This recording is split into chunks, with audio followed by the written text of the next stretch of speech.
अगर आप भी चाहते हैं नए वीडियो एवं नए ऑडियो देखने एवं सुनने के लिए तो हमारे गोल्ड स्टूडियो चैनल को सब्सक्राइब जरूर करें एवं बेल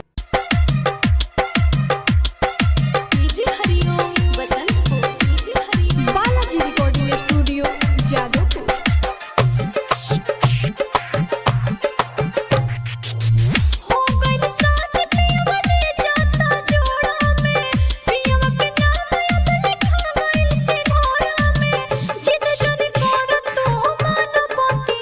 हमरा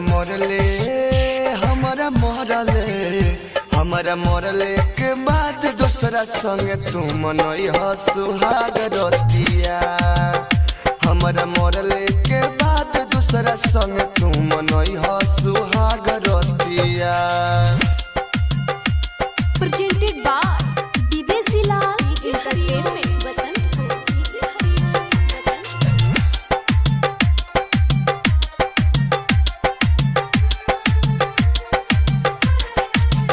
अगिला कदम जाने लेके बढ़ई हो मार के यार के भतार संगे जई हो अगिला कदम जाने लेके बढ़ई हो मार के यार के भतार संगे जई हो।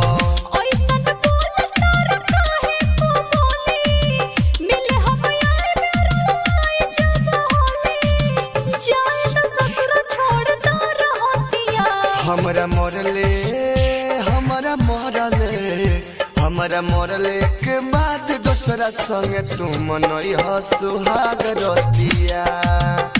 हमरा मोरले के बाद दूसरा संग तू मनई हो सुहाग रतिया। Presented by Videshi Lal entertainment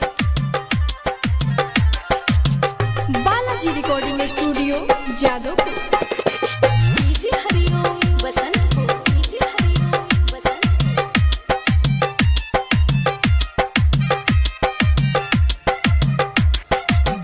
पानी से मछली जैसे रहेले ना दूर हो तर बिना रह न पाएब बहनी मजबूर हो। पानी से मछली जैसे रहेले ना दूर हो तर बिना रह न पाएब बहनी मजबूर हो।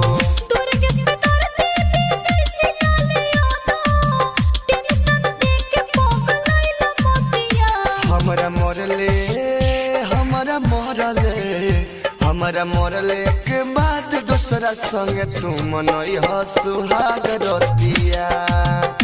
हमरा मोरले के बाद दूसरा संग तू मनई हो सुहाग रतिया।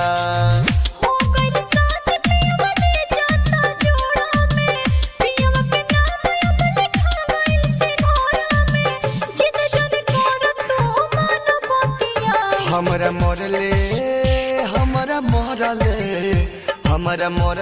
के बाद दूसरा संग तू मनई हो सुहाग रतिया। हमरा मोरले के बाद दूसरा संग तू मनई हो सुहाग रतिया। Balaji recording studio Jadavpur.